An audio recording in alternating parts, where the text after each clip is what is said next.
Hey everyone, I hope you all are doing good. Today's tutorial is about an easy way of doing prep and comp in Silhouette using the lens distortion workflow. I know many of you know about this, like how lenses are used in filmmaking and how we need to tackle those distortions while we work in post-production. So in the recent version of Silhouette, we have an awesome tool that can ease our work. I have a footage here with notable distortion.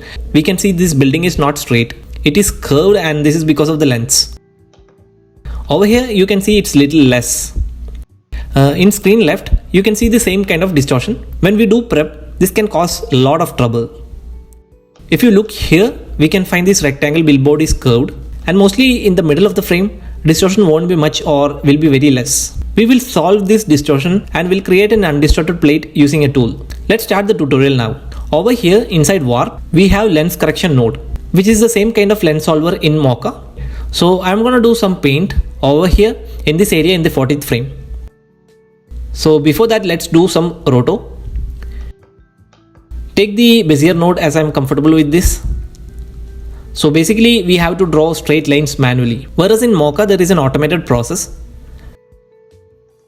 It's gonna take little time, but drawing straight lines is very needed.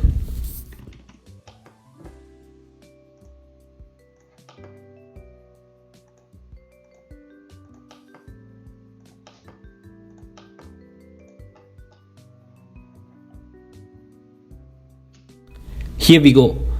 So I have drawn many lines which are actually straight, but it's curvical because of this distortion. One point to be noted here, I didn't animated the shape, just a single frame roto. You can see the lines here. Just note down where all I have drawn. Make sure lines are there in all parts of the shot as well.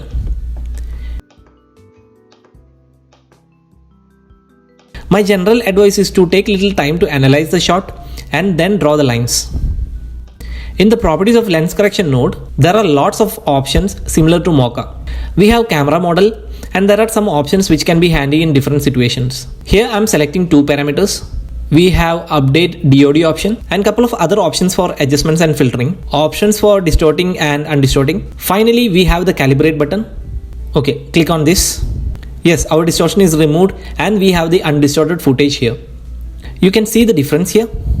Like here you can see these corner line are almost straight now. It's kind of straight here too. See the difference? See here? Cool. So you can see the difference between distorted and undistorted. And thankfully the distortion is calibrated throughout the footage and our work is very easy now.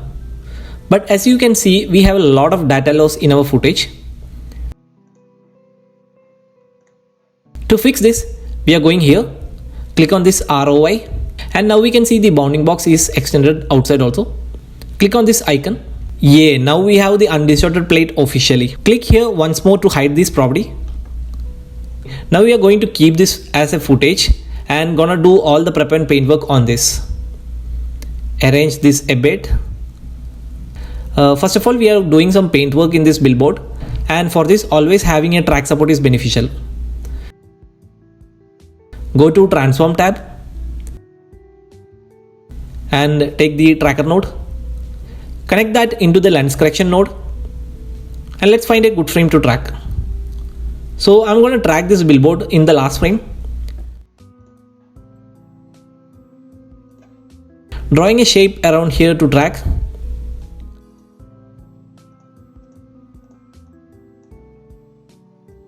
So once the shape is ready, go to the tracker properties and let's track.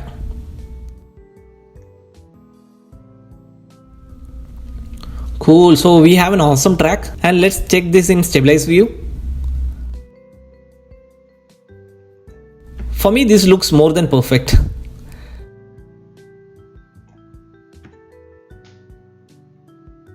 Now let's proceed to the paint. Take the paint node. Connect this to the input and this one to the tracker for extracting those tracking informations. Going to the last frame, I'm taking color tool and going to do a clean plate. You can make your own creative choices from these tools. Okay, so I'm going to be silent here to show you my paint skills.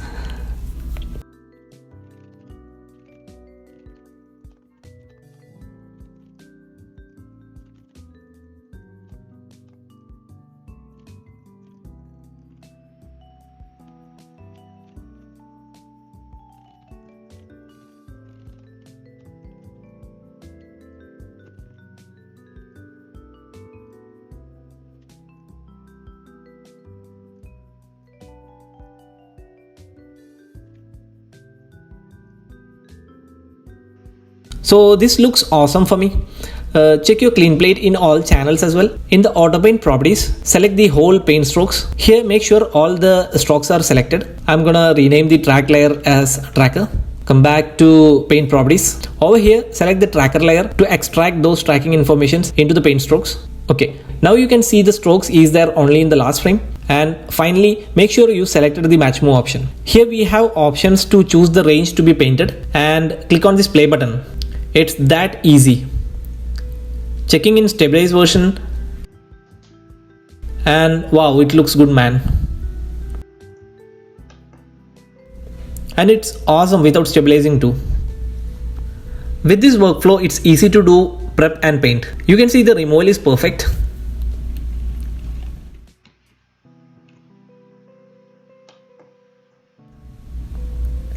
Now I'm gonna do some CC using a roto. Select this layer and copy. Take a roto node, connecting this to the input, paste, and we have the same track layer inside roto node now. Deleting this shape, going here and clicking the stabilize button.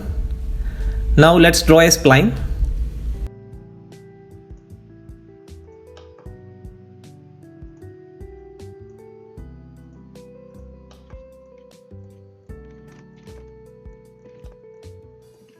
Okay, so this looks good for me. I'm gonna adjust a bit more. As we are doing CC with this roto, the roto should be little accurate. Okay, roto is not in the layer. Just drag the roto into the layer. Comment down if you have any issues here. Okay, roto is amazing with this track. Make any adjustments if needed means. Now I am going to take a color correct node.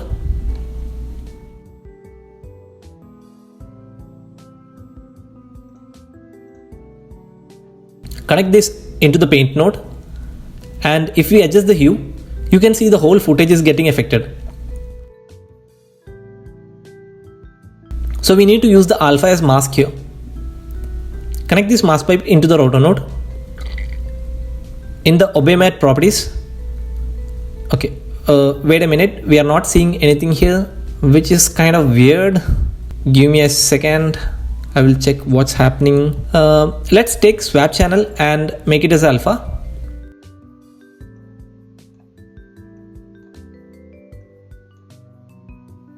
In the properties, keep everything as alpha.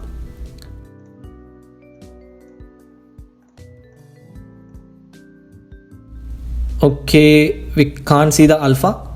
What's happening? Okay, the wrong alpha is coming from the input. Take another swap channel node.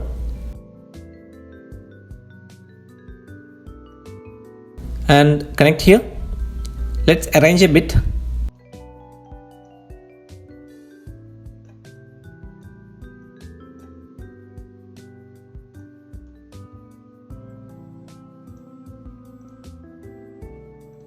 And give the alpha as black. Cool, so now we have the alpha. Let's do CC now. Connecting the mask pipe to the swap channel node. And again, it's not showing. I'm not understanding what's happening. As normally it should show up when we connect a mask pipe. Let's take any other node and check.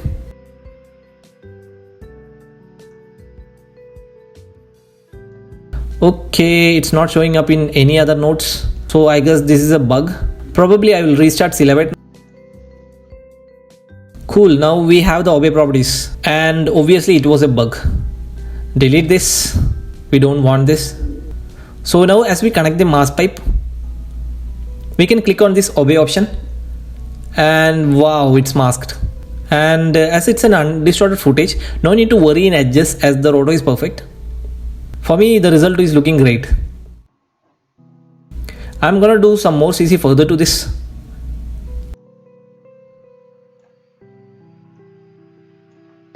Perfect. Okay, here it's very sharp and probably some blur needed. Taking a blur node, connecting here. I guess we don't need this much blur. Just a blur of 5 is enough. You can see the edge is blended now. I'm gonna animate the blur now.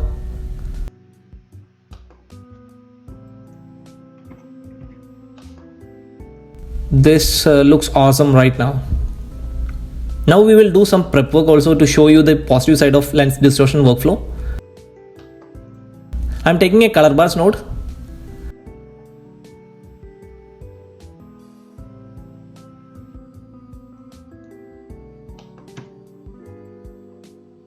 I need to track the building now. Taking a tracker node.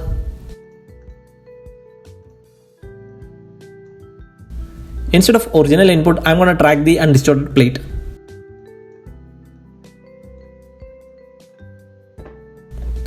Let's track using a spline.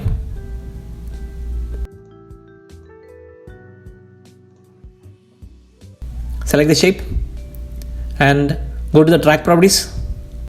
Track. I guess we have a solid track here. Let's take a transform node and connecting that to the color bars and tracker. Let's rename this as building track.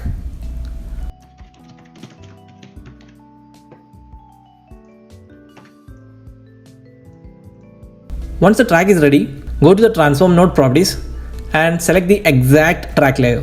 Make sure the mode of transform is match move. Taking a composite node and connecting the FG and BG. Just the normal thing. Now as we have the undistorted input, it's very easy to match the prep plate or if it's a clean plate also.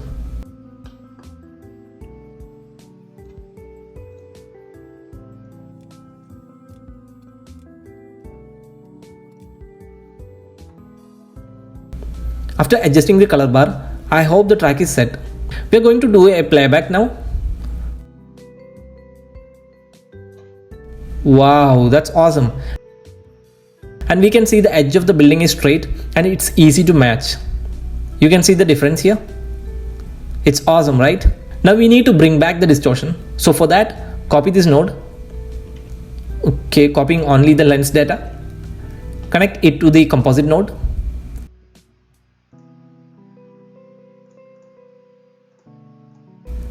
Okay, now we have double the values here, which we don't want.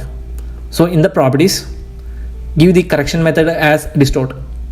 And finally, we have the original input back in the viewer.